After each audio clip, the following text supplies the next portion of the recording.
So today is the second book of Corinthians, part 2, the end, the last few chapters. So we as disciples or followers of Yeshua, we must examine ourselves. We must examine ourselves how we are, whether our faith is growing, whether we are remaining in the faith, whether we keep in the faith, or whether we are backsliding. Nobody is too good to not examine themselves. We must always look back and see if our trajectory is going upwards or whether it's a plateau or whether it's downwards, because if we remain in the faith, God will make sure that He takes you one step above, another step above, to expand the kingdom of our God. So let's not receive the grace of God in vain. So we must realize that all grace is, the source of all grace is our Lord Jesus. So now is the day of salvation. Now is the time to do the work of the Lord. It's not next week, it's not next year. We don't plan, we don't wait for a sign. We're not a heathen. We do it now. Once we start, then we know how Lord, without our knowledge, our Lord God will take us and use us as a vessel of sanctification to expand the kingdom of our Lord Jesus Christ. So we should give no offense in anything, that the ministry be not blamed. We should not blame anybody in the ministry that we do. It is the ministry of our Lord God, and it will work out for the good. If it doesn't work out for the good, you dust it off, shake it off, and keep going. You should not say, oh, why did it not work? Oh no, I was offended. That person wasn't interested in listening to the gospel. Everything will take place in the right way, in a smooth way, like music. It will flow like oil, because this gospel is the gospel. The life of Jesus Christ is so smooth, and it tastes good. Taste and see how good that the Lord God is. So in all things approving ourselves the ministers of God, in which patience, in affliction, in necessities, in distresses, no matter what affliction. Paul was stoned, Paul suffered from malaria, he suffered from eye injuries, all because he spread the word of gospel, and he almost got shipwrecked twice. No matter what afflictions he had, he stood firm in the faith in our Lord Jesus Christ. And Paul then refers to someone in the third person, in which about 14 years ago he said that person was taken up and he saw the third heaven, and so much words were uttered by the so many words were uttered in that kingdom of heaven. Those words he's not even allowed to speak. And so this shows that Jesus Christ is within us, and He is there on the throne as well. So many secrets are there that we await for which will be revealed in the day of the Lord Jesus Christ. All we need to do is follow the footsteps of the gospel. We don't need to go back to Genesis, Exodus. We already know what happened then. Now we are supposed to be ministers of the New Testament. So Paul says that in stripes, in imprisonment, in watchings, in fastings, he suffered a lot, even more than the Jews. So by pureness, by knowledge, by long suffering, by kindness, by the Holy Ghost, by love unfeigned. So by the word of truth, by the power of God, by the armor of righteousness on the right hand and on the left. So be not unequally yoked with unbelievers. For what fellowship hath righteousness with unrighteousness? So oftentimes we disciples of our Lord Jesus Christ, we make a mistake that we spread the gospel during the fun time, and then once we're done with that, we're taking rest, then we go back to the unbelievers, because those unbelievers come to us to have fun, and we like to have fun with those unbelievers. Paul says that we should not have any fellowship with unbelievers, because if there is any disciple that is weak, then he will tend to backslide for the sake of that unbeliever. So don't mix righteousness with unrighteousness. Jesus Christ came to save the sinners and to save the sick, yes, but He is Lord Himself, so He is not going to backslide. So He can do whatever He wants. He can mingle with any sinner, He can mingle with any drunkard or with any drug addict, and He will make them pure and come back. But we are not Lord Jesus. So we are just disciples of our Lord Jesus. So if we mix our righteousness, whatever we have of our Lord Jesus inside, and whatever Holy Spirit we have, and if we mix that with unrighteousness, with unbelievers, with idol worshippers, and we have activities along with those pagan people, without our knowledge, the devil will subtly, in a subtle way, just like how Eve was tempted, he will tempt us and bring us back into the old life. Paul says, just like how the serpent subtly corrupted Eve's mind and made them have the knowledge of good and evil. Similarly, Paul says, just get corrupted by the simplicity of Christ. Just get corrupted by it. Once you are in Christ, you automatically you become the kingdom of our Lord Jesus, and only the kingdom of the Lord Jesus can go to heaven. He knows it. He's seen everything. He said it to us here in the Bible, that he was taken up, but he doesn't know whether he was taken up in the flesh or whether he was taken up in the spirit. But what he does know is that there are many magnificent things waiting for us in the kingdom of heaven. It is so magnificent, so marvelous, that even the angels are excited about the plans of God, on that God that's sitting on the throne. So in Yeshua lieth all the fullness of the Godhead bodily. We need to remember that. We should never forget that. And Jesus is Lord. Jesus is Lord. Never forgets to say that, and never hesitate to say that. Downright, blatantly say that whatever you're following is false. Jesus is Lord. Jesus is on the throne. The Lamb of God is the only path to heaven. Don't ever hesitate in saying that. You don't need to sugarcoat any idol worshipper or any pagan follower. You tell them Jesus is Lord. Jesus is the only one that is in the Bible and Quran. He is the key. He has the key to heaven and hell. He is the key to everything. This entire earth revolves around him. This entire earth is going to become the kingdom of Messiah. The day of the Lord is going to come soon. This pandemic is causing a huge economic crash down. We don't know whether our Lord Yeshua is going to come now, or we don't know if the earth is going to get one more physical revival, or one more environmental revival, or one more wash away from all the filth. We don't know. But our duty is to be disciples of our Lord Jesus Christ too, because the judgment begins at the house of God. That's what Peter says. The judgment begins at the house of God. So we who know our Lord Jesus are going to be judged first. We are going to meet him in the air in the rapture first. That's how magnificent it's going to happen. So what concord hath Christ with Belial? So Christ does not need wickedness. Similarly, why do we need wickedness? Paul says, keep yourselves with pure people. Keep yourself with righteous people. Keep yourself with people who have the same faith. Don't go after those Chinese dragons and those Buddhist peoples and all that. You don't need that. That's all false. They don't believe in the one true Lord. So what part has he that believeth with an infidel? So Paul says that one who doesn't believe in our Lord Jesus is an infidel. He's not worth to be here. He's not worth. After all these miracles that Jesus has done, he came as the Son of Man, and he proved himself to be straight from God, from heaven. He proved everything from in the flesh, from beginning till the end. He proved it. And still people want to say, people want more and more proof. They want Lord Jesus to appear right in front of their face. He's not your servant. We are his servant. He doesn't need to come in front of each and every person's face. That's why he gave us the Bible, his recordings, his teachings, everything, his miracles. And we all know that he lived here. He was here 2000 years ago. And if he got baptized by John, that means baptism is very important. So we repent and we get baptized in the name of our Lord Jesus Christ, so that all our sins would be washed away, and it's like we are getting prepared for our marriage with the Lamb. So Paul says that I'm preparing you as chaste virgins to one husband, and that one husband is Christ. That one husband is the Lamb. There's no other lamb, no other husband that you should be searching for. You should be just a virgin to just Christ. Virgin towards Christ means you should not have 3-4 gods. There's only one Godhead, and that's in Jesus. So our mouth is open unto you, and our heart is enlarged. So Paul says, don't let the false teachers poison you that he is wrong, because they are the ones that are wrong. Because they are the ones that are. And Paul also says that he knows that he is stealing money or robbing money from the churches, because he is spreading the gospel for free. And he says he is humbling himself by elevating the Corinthians and the Romans by spreading the gospel for free. So when we spread the gospel to others, to unbelievers and to pagans, we are elevating them, because they now know the truth.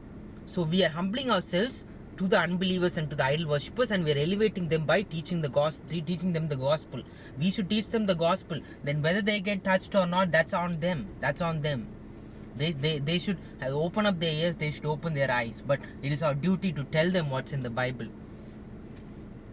What agreement had the temple of God with idols? So the temple of God, we are the temple of God. We should have no idols. And idols doesn't mean just those idols that are fixed with stone, with those with those rods and with those screws and all that. Idol can also be sexual immorality, lust, envy, greed, impurities. Those are all come under idolatry.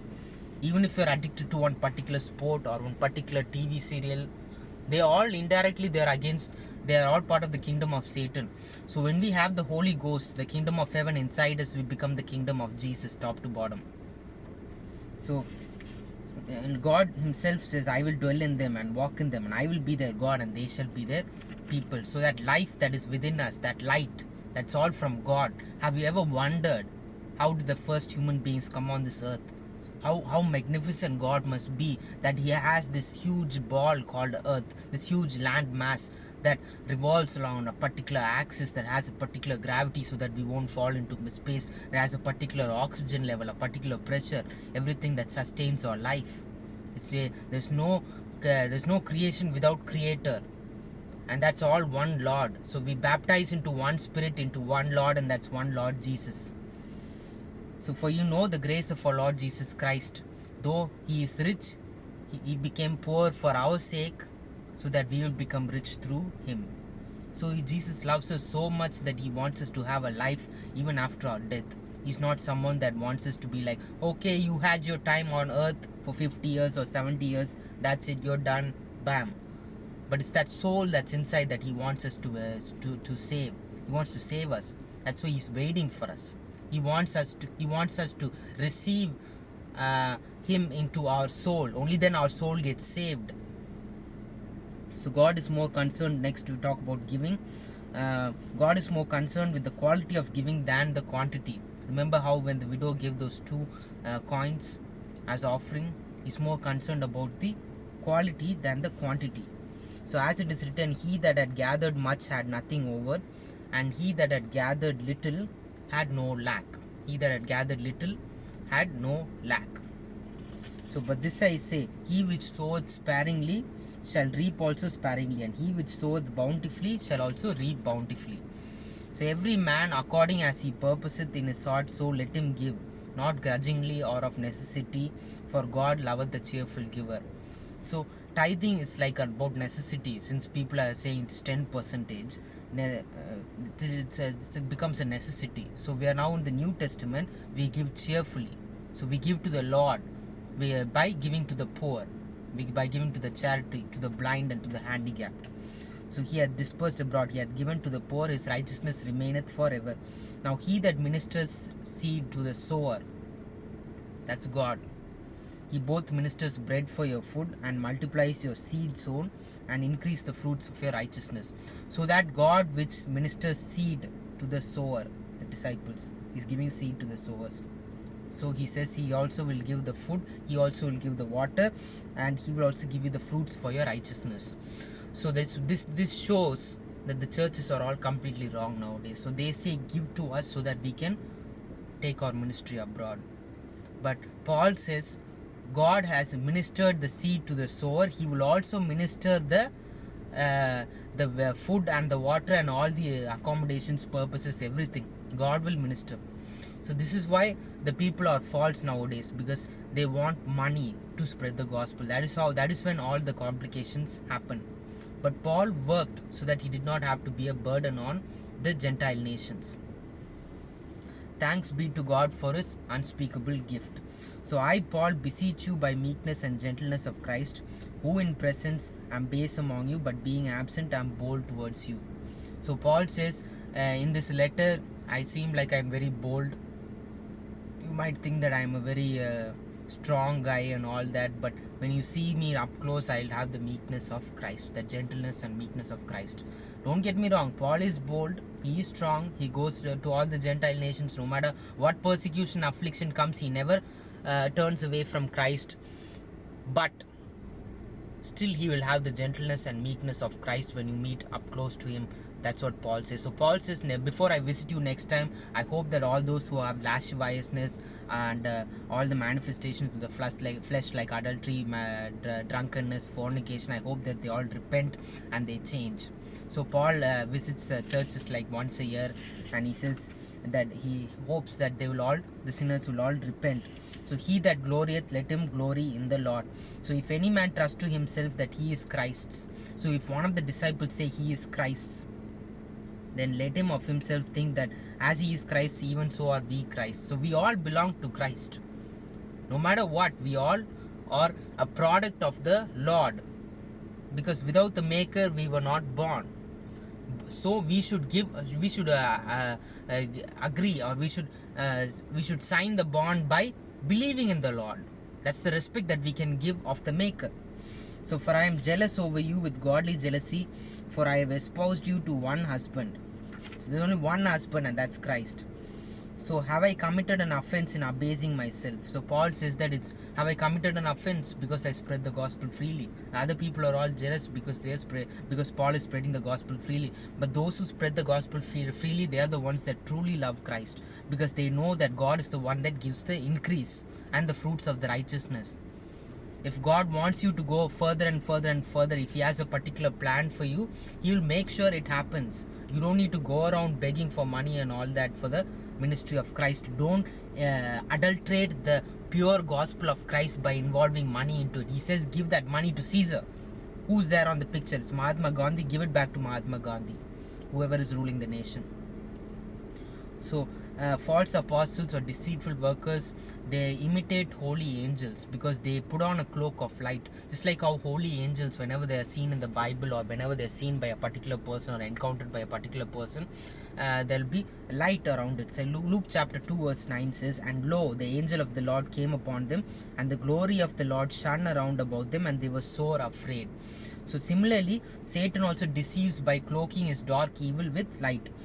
So, but Matthew, what did Jesus say? You shall know the false teachers or false prophets by their fruits. Do these men gather grapes of thorns or figs of thistles? These false prophets. So by the fruits of the righteousness you will know.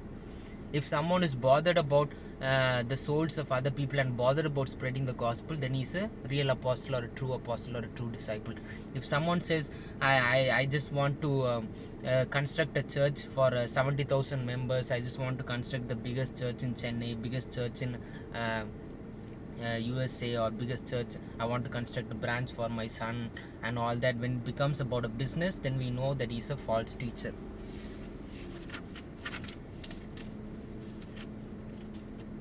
So also I forgot to mention, Paul was also stoned thrice. So Paul said, like I said, Paul talked about the visions and revelations of the Lord 14 years ago when someone was taken to see the third heaven, that is paradise. So paradise and heaven is real. Paul has revealed it us to here, and Christ is that one husband that will take us to paradise. So I will rather glory in my infirmities, that the power of Christ may rest upon me. So Paul doesn't see those infirmities and sicknesses and those persecutions that he faced as a discouragement. He feels it that the power of Christ is upon him, because Christ also suffered for our salvation. So now I pray to God that he do no evil, that we should appear approved, that he should do that which is honest. For we can do nothing against the truth. And who is that truth? That truth is Jesus. So he said he is the way, the truth, and the life. So we can do nothing against that truth. What Jesus wills will happen. But he wants us to love Jesus for who he is, not under compulsion. That is why several children of pastors, they become so burnt out, because they are forced to love Jesus, and then they all backslide. Several children of ministers are backsliding. So let them love God by the love of God that you have for that holy Bible, and the love of God that you have for, then slowly they will follow. They'll know about it.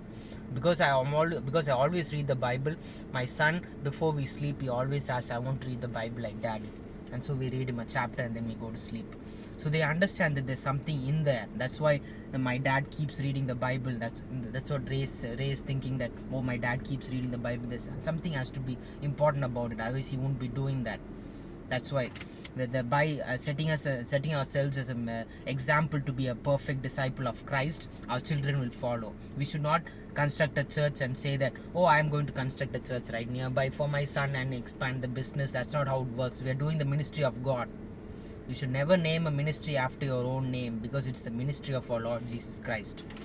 Christ is the rock on which this church is constructed. The grace of our Lord Jesus Christ and the love of God and the communion of the Holy Ghost be with you all. Amen. So live in peace and be of one mind, and the God of love and peace will be with you, says Paul. Amen. So this ends the 2 Corinthians. You all have a good week.